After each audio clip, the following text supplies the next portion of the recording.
All right, we are live. It is 7:58. I'm going to alt tab and give it a few moments, and then I will be right back once we have some people drop in. So it's 7:58. Give it like 3 or 4 minutes, and then we will get started.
All right, just a few more minutes, guys.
All right, looks like we have a couple people joining, so hello, good evening. I'm just going to give it like 3 or 4 more minutes tops until we have a couple more people join. Just want to give everyone enough time to join in, and we will get started shortly here.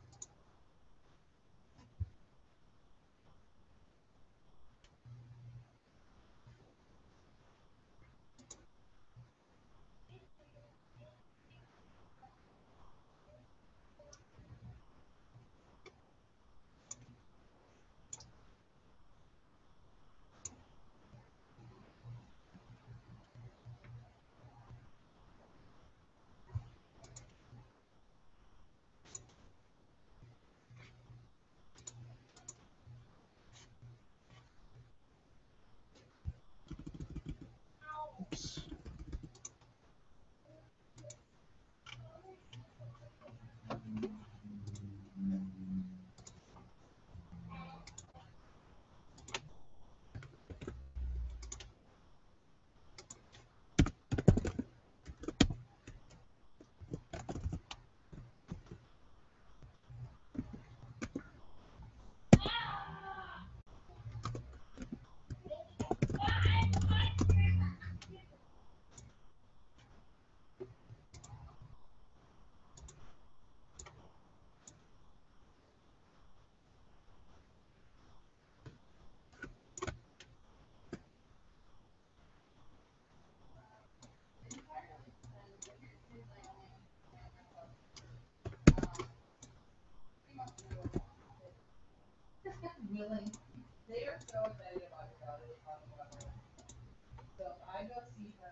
All right, we do have a couple people. I'm going to be right back. I need to double check on some other people in my household really quickly that are making a lot of noise.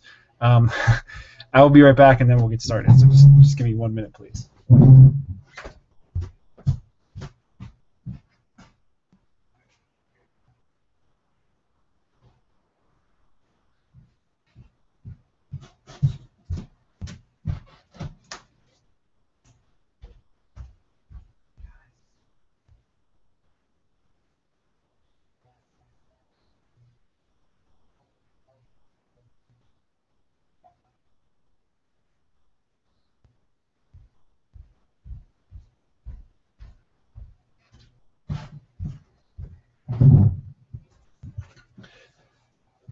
Alrighty. Sorry about that. Just wanted to make sure that everyone understood that not a good time to be screaming at the top of our lungs. My kids have a later bedtime in the summer, so I just had to kind of work on that a little bit. Sorry about it. There's some chaos going on behind me, so our living room's a mess. I usually do my hangout in a different part of the house where I stand up, and I don't really have the ability to do that right now because we have furniture everywhere. We're painting our bedrooms, so it's a little crazy. All right, well, let's get started. Let me see. So, well, I hope everyone is having a good week so far. I don't really have any administrative stuff to go over, really. I'm still mulling over the idea of moving to a discourse forum for our discussions instead of the Photocracy group feed. I'll keep you guys posted about where I'm going with that line of thought as I have updates. So let's get started right on the questions. As always, I do have the Q&A portion turned on the right-hand side. You're more than welcome to ask a question as we're going along, and I'll do my best to answer it. So there's a couple questions submitted for this evening, so I'll get to the first one. The first question comes from Brandon. Brandon, thank you for asking this. Brandon asks, when I go for longer walks or just stand for an extended period of time, my feet and my knees start to hurt a lot. Is it worth looking at foot inserts, or is this just something that might go away in time as I lose weight? Hey, Brandon, that's a great question, so thank you for asking it again. I think the answer is that both will help. In general, carrying around less weight is going to reduce pressure on your feet, your knees, your back, your ankles, that type of stuff. But in general, I think good shoes can really help you in the meantime. I don't have any particular allegiance to any shoe manufacturer, except I pretty much only wore Air Jordans when I was a teenager. But as an adult, I don't have any particular allegiance. I have shoes that are my general use shoe that I wear to work and walking around in that I call my mailman shoes. They were recommended to me by a podiatrist that was to help with aching feet. I was also getting a lot of blisters and things like that from the shoes I was wearing. So I went to a podiatrist to have them look at it, and they recommended that I go to New Balance. And there's a New Balance store that will actually like measure your feet and measure the amount of pressure that your stance puts on your feet and which areas, and they will make custom inserts made. In my particular case, I needed a wide toe box. My toes, when I walk, are kind of spread out. So what was happening was I was putting pressure on cheaper pairs of shoes, and there was no cushioning there, and then my toes were spreading out when I walked, and the toes on the end were rubbing in the shoe and causing blisters all over the place. So they were able to give me a really wide toe box shoe, and they're able to give me custom inserts that kind of matched the amount of pressure I was putting in the different areas as I walked. They were pretty expensive for shoes, but they've lasted me a long time. And when I do lots of walking, my feet feel great. They don't hurt.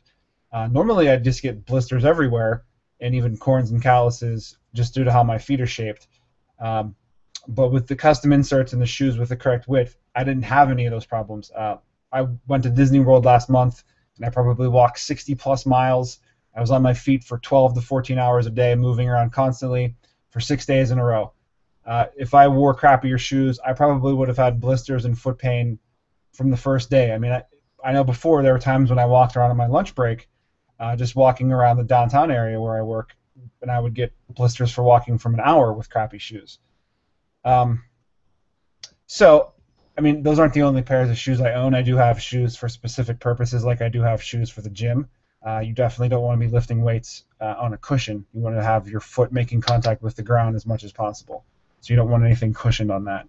But in general, I cannot recommend properly fitted shoes with custom inserts for how your walk is enough. I think it's a good idea. However, one thing I do want to mention is as you lose weight, you may lose shoe sizes or size of your feet. I initially started when I was basically a size 14 and a half shoe, almost 15 at 400 pounds. Depending on the manufacturer, I can now wear 11 and a half to 12, as long as they're wide enough in the toes. So that's something to keep in mind too. So if you're going to invest in a really good pair of shoes and your progress is moving along fast enough, your feet may shrink from where they are, so it may not be the best investment to get a really expensive pair. The custom inserts may be enough on their own to help you out with the foot pain. So, but then again, as you lose weight along that will also reduce the pressure on your feet and knees in addition to that as well. So keep that in mind. So, great question. Now that's I've never been asked that before, but it's very important to know, because you don't want sore feet all the time, because you're not gonna have a positive feedback loop around walking if you hurt from walking. So. Alrighty, our second question comes from Rose. Rose asked this in a private message earlier in the week, but I wanted to bring this up in the Hangout as I think it's an important point. So Rose was entering her information into her progress tracker and dragging the calorie formula down so that all the MyFitnessPal data would be automatically pulled in, and Rose noticed that the calories didn't match in the tracker what was showing in MyFitnessPal. So I'm really glad that Rose caught that. Someone else had caught that previously, and I think we talked about it in private message, but we didn't actually bring it into the Hangout. So I'd like to make sure I mention this, that everyone can be aware of this. So the answer is that there is legal rounding on nutrition labels. So what that means is the total calories shown on a label may be different than what the macronutrients add up to. The calories are a sum of the macronutrients, but they can differ on labels legally. So when companies or manufacturers put calorie numbers on the nutrition labels, they're able to round certain things down and exclude fiber in some cases, treating it as if it were 0 calories. So you may see foods that are being advertised as 0-calorie foods, but the truth is that they are generally just less than 5 calories per serving. So there is some math trickery going on here. So if the product is being marketed to a health-conscious audience, they'll sometimes make the serving size ridiculously small, like the size of the thumb or the fingernail on your pinky would be 1 serving, and that's 4 calories, so that's a 0-calorie food. So take, for example, something like a packet of Splenda. A packet of Splenda is not 0 calories. It's 2 to 4 calories. This is a minor thing. This is not worth worrying about, and there's a reason why I'm mentioning it. It's not for you to count your packets of Splenda in a day, so please don't get that idea. In general, it's not worth worrying about. There are some people that try to game the math. I don't think I've worked with anyone so far that admitted it to me, but I'm aware of other people that game the system, and it's not like they're doing it maliciously. It's just kind of an unconscious habit that they try to cheat the system somehow.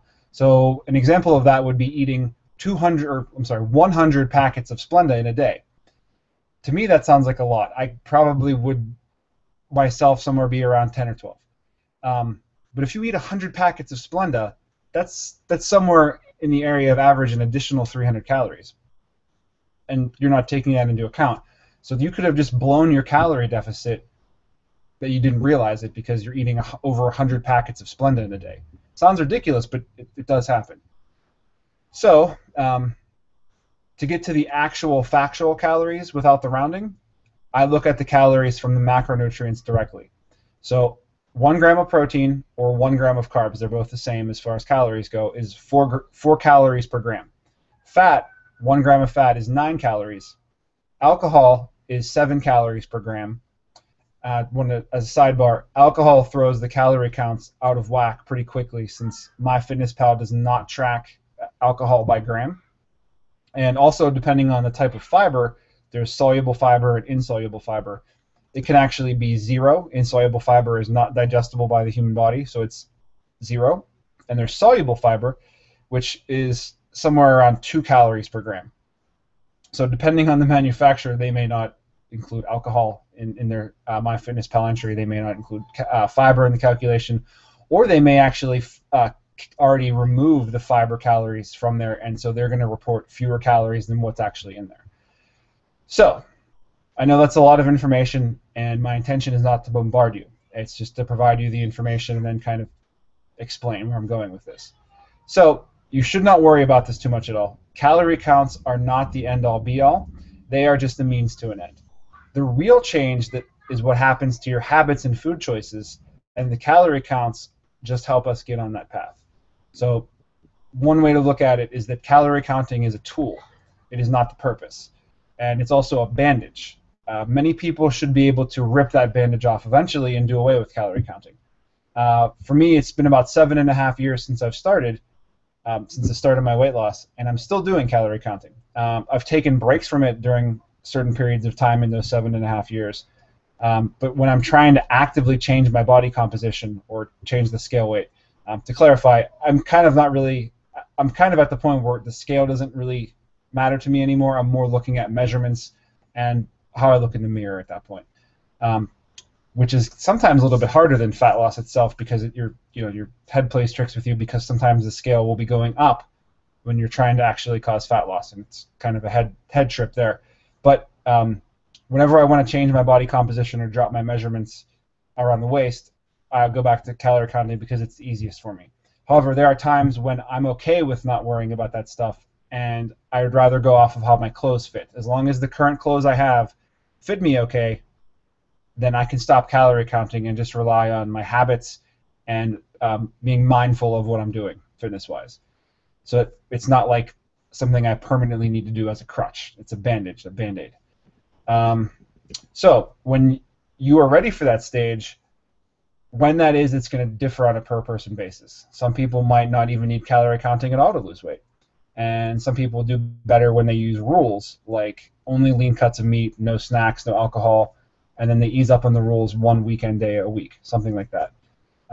This is also kind of where you get into frameworks that kind of take away the math aspect from you, like paleo, low carb, that type of things, where the calories matter in the end, but it's a framework where you have these habits and rule systems that kind of make you not have to worry about that so much, and instead you're only worrying on one thing. Though all those things work, me personally, what worked is the calorie counting, and I always provide that as the first start for people so that you know the underlying science behind it, that you can manipulate the numbers in your favor and make things work for you. So in the end, it's about finding which of those systems fits your personality and your life, and the one that's going to take you from where you are now to your goal is the path of least resistance. For me, that path of least resistance is treating the numbers like I treat my bill-paying spreadsheet, where I have energy in and energy out. I have money in and I pay bills. It's the same thing to me. It's so much a background process now that I approach my calories and tracking them with the same lack of emotion that I do tracking my expenses and income. It's just accounting for me. So for me, that's the path of least resistance. I'm a number cruncher at heart, so again, if that's not you, I'm not saying you're going to need to be counting calories the rest of your life. It's just so that we're shaping your habits so that you can not always have to do that if you don't want to. So, and again, one of the reasons why I'm a big fan of the counting is that there's no rules. It's really just, in the end, calories don't matter. Yes, I give everyone generally a protein recommendation, but if I want to go out for wings and a beer, I can say to hell with the protein goal for the day. As long as I'm within my calorie goal for the day, I've made wings and a beer or two work for me towards my goal, instead of being like, oh, you're naughty, you didn't follow the rules where you're not allowed to drink beer or have fatty wings on a weekday. To me, that's a little bit more flexible of a system and something I'm more likely to stick to for the rest of my life. So. All right, so I realized that was a long-winded response to that question that could have probably been one or two sentences, but I felt that was important to kind of give you a background as to why the app we use to track, bring MyFitnessPal data in, shows different data than MyFitnessPal. The reason being it's more accurate. If you're solely relying on the MyFitnessPal entries and looking at calories, you could potentially be thinking you're eating less than you actually are. So when I look at your numbers, I look at what's in your tracker that's pulled in from my app, not what's actually in MyFitnessPal. I use the MyFitnessPal data to get the protein, the carbs, the fat, and the fiber, and then I sum up the calories on my end, and that's what I use to make decisions about where we're going with your plan. So, alrighty. Awesome. We have a submitted question from Ed. Ed, thank you very much. All right, let's answer this one. Ed is asking, what is the best time of day to lift weights? That's a good question. That depends. Science kind of shows us that for men, testosterone tends to be higher in the evening. So you may get a better workout in the evening, have more energy, like 5 p.m., something like that. However, the optimal time to work out is whatever time you could do it consistently. Working out consistently, meaning you're going, let's say you plan on going 3 times a week. You going 3 times a week and doing something is vastly more important than when you go and what you're actually doing there. I mean, those things are important, but actually being consistent matters the most. Some people find that they have a better day when they wake up early and get to the gym right away and work out, and that kind of sets the tone for their entire day. They feel centered, they feel relaxed. There's no, they're kind of like almost like starting their day with stress relief. I've tried that before. On weekends, I tend to work out earlier, like before lunch, and this past weekend I didn't do that. I worked out right before dinner, and I had a better workout as a result of that. So basically, I work out 4 times a week. 2 are on the weekend, and they're like 10 a.m., and then 2 are like in the evenings, like at 5 p.m., and I have better workouts at 5 p.m. So the answer is try a couple different ways and see which way feels best to you and which way fits your schedule best. Even if it doesn't feel the best to you, but you're more likely to do it consistently, that's the way you should pick, because in the end, consistency matters the most. So even if the science says the optimal time to lift weights is 4:45 p.m., if you're not home then, or you'd rush to get home then and cause yourself stress, the path of least resistance is when you should do it, whenever it fits your schedule best. So that's when you should lift weights.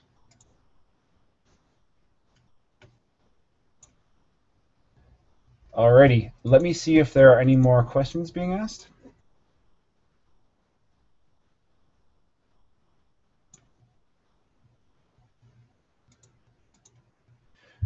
Alrighty. Well, I don't see any more questions being asked right now. I noticed we have some. Oh, there we go. One more question. Yes. For those of you that are new to Hangouts, there is somewhat of a delay between when you ask your question and when I see it pop in. So basically what could happen is I could see there are no questions in there, and there is a question pending, so I'm going to get to that in a second, don't worry. What could happen is that you may think you've typed your question in and I've seen it. It may not have popped up for me and I can end the Hangout. But no worry, if that happens, just immediately send me a private message or post in the group and I'll take care of it on the next Hangout. Or if you need an answer right away, I'll answer you right away. So, okay. So Pharrell is asking, I think I'm pronouncing that right, is how do I go about tracking food that isn't branded or isn't in the MyFitnessPal database? And how do I guess the macros in that situation? Well, I guess it's really going to depend on what the food item is. We do have a couple people at various locations around the world, not just United States or Canada or UK, which is, I think, where the majority of us are from. We have a couple people in different areas where there may be different food options. So I would say that if there's nothing equivalent, meaning if there's a restaurant you know that has calories in there in MyFitnessPal, if there's not an equivalent meal you can think of, is to go with the closest substitute you possibly can. Now, we can talk off of the Hangout if you need to discuss specifics, but let's say there's something like a lamb dish that is not in MyFitnessPal. We could basically break apart the components of the meal and substitute the closest possible thing we can think of, meaning, okay, I know lamb and I know goat are meats that are in there for sure, but that's just to say that they're not.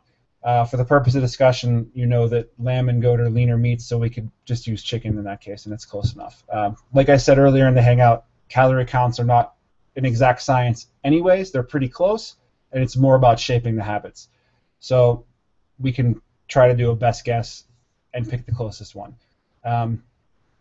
So for me, for example, one of them would be pizza, and what if you go for pizza at a pizza chain and that pizza chain's not in MyFitnessPal?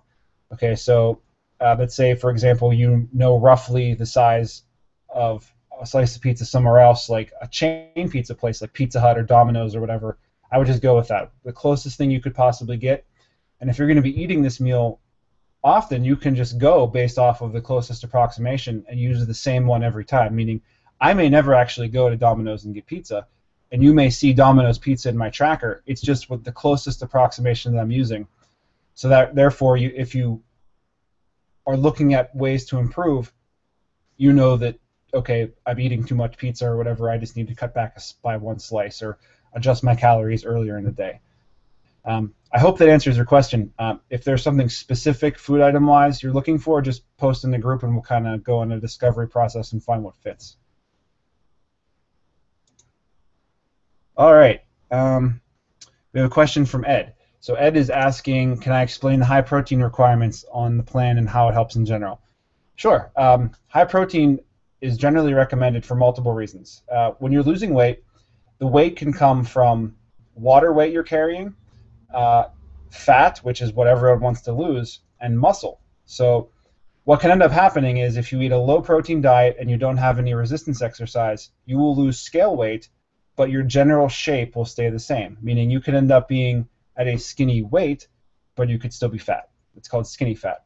High protein ensures, for the most part, you can't 100% prevent it, but it basically tells your body, I'm eating protein, I'd like to preserve protein in my body, which is muscle mass, so that the weight being lost is actually fat. And part of that is weightlifting in addition to that. That's one way that it helps. The other way that it helps is that protein is the most satiating macronutrient in general. Maybe fiber is a close second. Long-term satiety. So the more protein you eat, the more full you feel. The other way that it helps is that for the most part, there are no junk foods that are high in protein. So by automatically picking higher protein foods, you're cutting out foods that don't help you stay full and that don't help you towards your goals. So it's essentially a way to hit all those other marks, preserving muscle mass, feeling full, and as a byproduct or side effect, you're automatically choosing whole foods to be able to meet that requirement.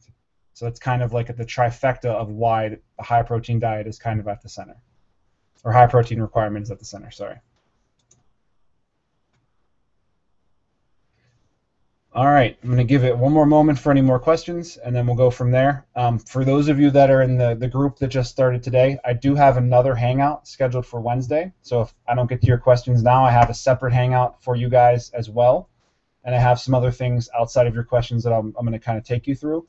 But, again, you are going to have one more Hangout this week, just so we can make sure I get everyone's questions in, and in case someone couldn't attend tonight and they wanted to ask a question.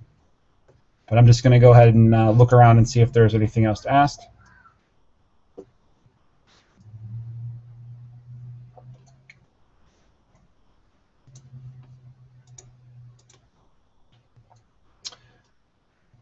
Alrighty, great questions, everyone. Thank you.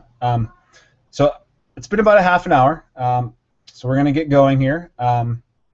As always, I'll do my best to have one Hangout a week if possible, as long as there's questions being asked. And like to repeat myself, the new group that started today, you guys will have another Hangout on Wednesday evening. So if you're in that group, you can feel free to submit questions to the posting in the feed, and I'll answer them in advance. And again, you can also ask questions live during the Hangout. And the Hangout is also viewable at the same link anytime after it ends, meaning once I hit End Hangout, you can go back to it and review and look at the answers if you like. So I hope everyone has a great evening, and I'll talk to everyone soon. Take care.